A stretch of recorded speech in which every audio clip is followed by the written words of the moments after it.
Hi guys, I've now cornered Robert Hollis, okay, and you guys would probably have read his book, How's It Working? Yes, sir. All right, and it's one of the best books I've ever read. Oh, thank you so much. Thank you so much. And I'm so chuffed to be meeting you, man. It's awesome. My pleasure. My pleasure. So this is going out to a bunch of people in your organization? Yeah, in South Africa. Oh, wow. No, I haven't, but I'd love to go. So I'd love to go. We're going to make a plan. Yes, absolutely. Why not? Why not? Robert, I just want to ask you 2 or 3 questions. I mean, Sure. I've read your book, and I think quite a couple of people in our business in South Africa have read your book because we promoted it, and it's helped a couple of people. But now that I've got you on film, a couple of questions, and I think the big one that I'd like to ask you is you know your story about how you got started, etc.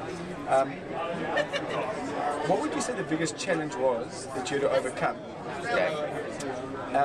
And how has it changed your life? I mean, well, my biggest challenge really simply was this, is it's so hard to get out of your own way. Yeah, I think we're taught, and maybe in South Africa, maybe it's different.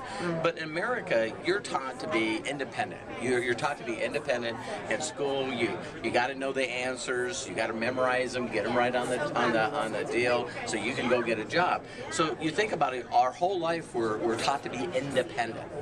And you'll notice that when kids become teenagers, it's like they know everything. When I was a teenager, everybody knows everything. So we become more independent than ever, and we think we know more than everyone. This industry is the opposite. See, when you get in, the number one thing, like in my book, I talk about the number one key is to find a good mentor. Find a mentor that knows how to do this business, and then follow them around, do what they tell you to do, and shut up. And when I figured that out, I struggled my first months in this industry. But once I found a mentor and I shut up, I made $1 million in 18 months before I was 30 by doing nothing but putting people in front of people that were documented. So that's what I love about these events, you know. Now we got another person, Eric Worre, pulls all of us together. And if someone wanted to know a quick trick, if I could get the DVDs to this seminar or the ones that happened last year, I would make my team sit down and watch those, and I wouldn't be a deal. I wouldn't be the deal. I'd watch a DVD and I'd sit down and discuss it. And then I would do the routines that we're doing here. And I'm telling you what, if you just had everyone, like I got people right now, they're doing nothing but using my book, and they're going through a chapter of it. Okay, folks, we need to clear the room. Clear the room. If you can please make your way towards the exit. Please clear the room. We have rehearsals. Thank you. They've tried to throw us out 3 times, but we'll just... That's great advice, and I think 2 things that come out of this, out of that, Robert, and it's the same thing that most people say. That's a beautiful thing, you know. Is that number one, events, and the reason why is association, and also being able to use a third-party influence or the out-of-town expert with a briefcase. Totally, it works every single time, because if see, a lot of people, we don't even know how to edify each other correctly. You know what I mean? And so we're taught that we're the deal. But if I was bringing you, and you guys know Andrew and the team, but if I said, listen, you got to meet this guy. He's an incredible guy. He's a great family man. He's a great business person. I love his mind. He cares for people. You got to meet him. This guy can help us have a better life. And people go, I want to meet Andrew. You know what I mean? And we don't learn how to promote and edify other people because that's not taught anywhere. Why would you want to lift somebody else up?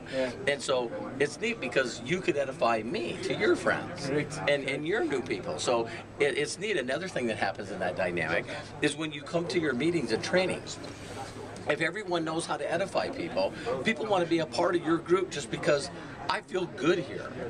You know, everyone's talking nice about everyone. You know what I mean? And it's like, I like this feeling, Instead of, as soon as Andrew walks away, I'm going, listen, don't listen to Andrew. He really doesn't know much. I know everything.